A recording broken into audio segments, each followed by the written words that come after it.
Hello, everyone. I'm Ida. About a year ago, I was very lucky.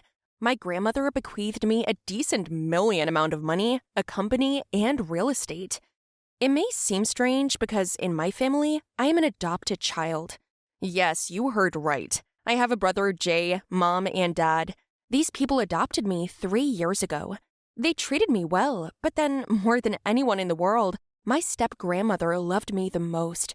She always called me special, just because we had a mental connection. Do you know what that is?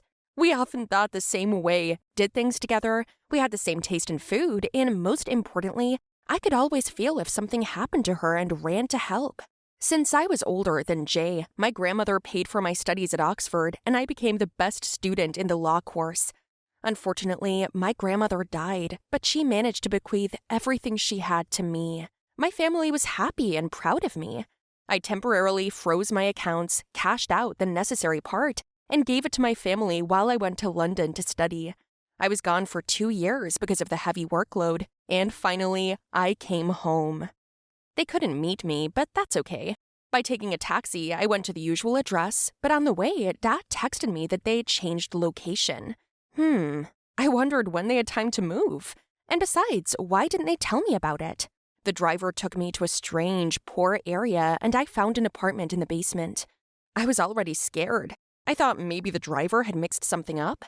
But the door opened, my father abruptly took my hand, dragged the suitcases, and me inside. Dad, Mom, what's going on here? Shh, honey, be quiet. We can't be tracked down. Tracked down? What are you talking about? By whom?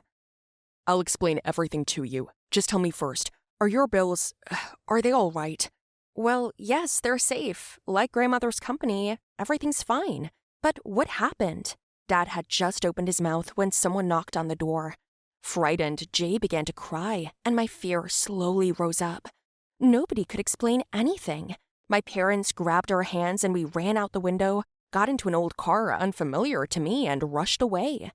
On the way, Dad said that everything happened quickly. They were accused of fraud and said they would arrest everyone except me. That's because I'm not a blood child. My parents were accused of major economic crimes, which they didn't do.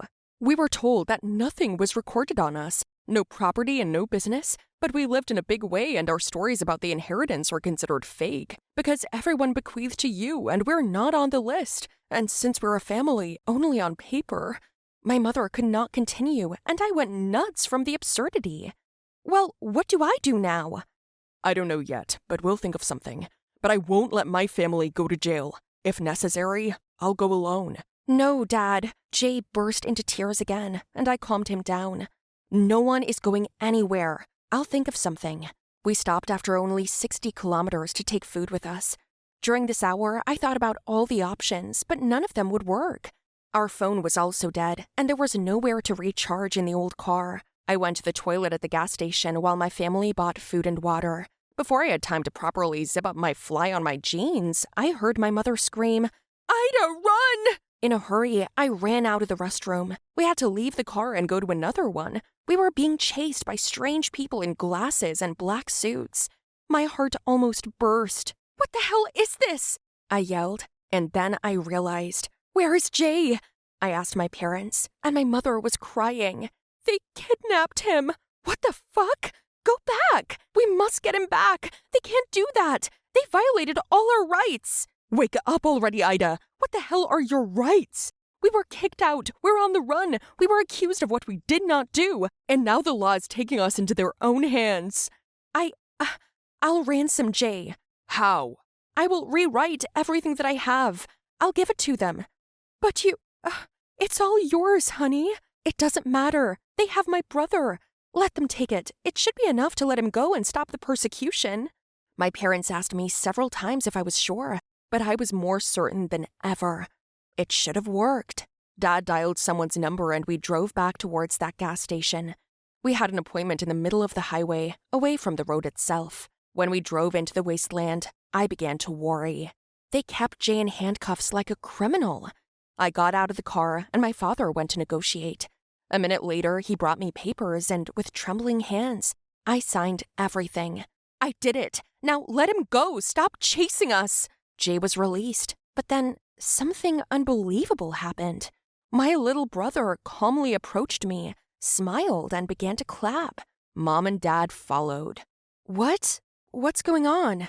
Thank you, Ida. I finally get it why my mother loved you, for simplicity and kindness. But to be honest, I never shared those feelings. What do you mean? Mom? I'm not your mother. That old frog left everything to you. And who are you anyway? Our son was left nothing because of you. We only took you on because Grandma wanted to have you.